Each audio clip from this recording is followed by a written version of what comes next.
Reality Transurfing, Book 3, Forward to the Past. Energy Vampires.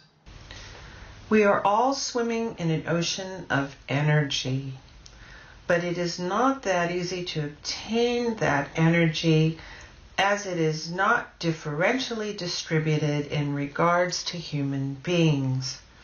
To consciously obtain energy, a person must widen his energy channels on purpose and deliberately let this energy flow through his channels. For example, you are drinking water deliberately and intentionally, but you cannot let energy into yourself with the same clear sensation. In principle, a person has the possibility to intentionally recharge his batteries with space energy, but this ability is at an embryonic stage. It is much easier to get assimilated energy off someone else. That is what so-called energy vampires take advantage of. In order to get someone else's energy, you need only to tune into that frequency. In the exact same way, the oscillating contour of a radio receiver doesn't actually capture all wavelengths, but only those which it has been tuned to. Vampires are feeding off the already assimilated energy of others. For these purposes, they tune into the frequency of that energy's radiation. A vampire tunes into the frequency of its victim on a subconscious level. It could look different ways on the outside. He ingratiatingly comes up to you with some kind of insignificant question, intrusively looking into your eyes, trying to touch you, to hold you by grabbing your arm. He keeps pestering you with small talk. He knows how to adjust to someone's personality and temper. Basically, he creeps into your soul and tries to find the frail of his victim. This is the type of the ingratiating vampire. He is usually a good psychologist, social, but not charming. Instead, he is annoying, and one can feel it right away. Although he is aware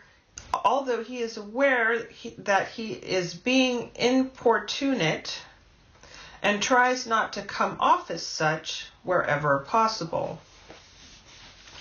Manipulators are another type of vampires. A manipulator, as you know, plays on the feelings of guilt of other people. Such a vampire is on a subconscious level looking for people that are potentially disposed to submit themselves to someone else's judgment, or to ask others for counsel in a difficult situation. In the same way, a person with even the smallest guilt complex is on a subconscious level looking for someone to judge him, and then have mercy on him right away.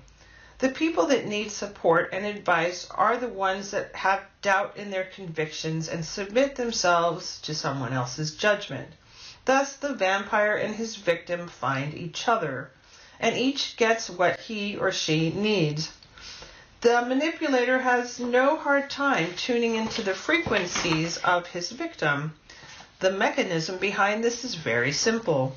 One only need to, in passing, touch on the problem that worries that particular person, and he will instantly serve his energy on a plate.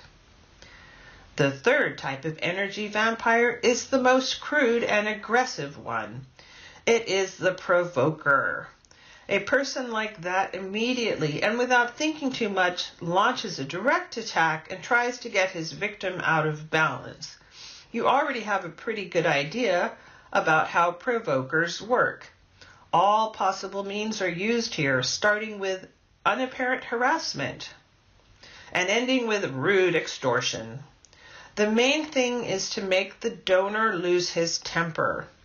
What his reaction will be, rudeness in return, annoyance, indignation, fear, hostility, it doesn't matter.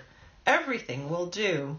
A person becomes a vampire unconsciously Just as unconsciously is he trying to make use of someone else's energy. Throughout his life, he notices that there are situations that bring him satisfaction and a rush of energy, and then, without being aware of it, he attempts to repeat the gained experience. After a séance, a donor feels drained. If, after talking to a person, your spirits are low, you feel empty, weak, or shiver, then you have been used. However, pendulums are the ones to grab the lion's share of people's free energy. You already know how they do it. Pendulums receive energy through the channel of importance.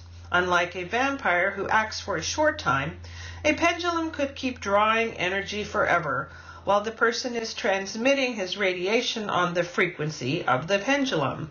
The magnitude of this radiation is proportional to importance. When something worries and bothers you, your life force is weakened. People and animals around you sense it intuitively, on the energy level. Hence, your awareness and self-confidence are on the low. A dog could bark at you specifically when you are walking down the street. A gypsy could start annoying you and cheat you out of your money. An energy vampire could get a good portion of energy from you. You could easily get involved in a problematic situation. You don't have to see a potential vampire in everybody. You don't have to see potential vampires in everybody. By worrying about it, you are already providing access to your energy field. To protect yourself from unwanted influence, you must keep strengthening your energy sheath, watching the level of importance and cultivating awareness within. Awareness will allow you to realize at the right moment that someone is trying to draw you into a game or a trap. A low level of importance will make it more difficult tuning into your frequency. You should pay special attention to signs indicative of the smallest feelings of guilt. If I am empty, then I have nothing for the pendulum to hook onto. The manipulator, having made 1 to 2 unsuccessful attempts, will leave you alone. Well and a strong energy sheath will serve as a secure protection against any intrusion. End of section.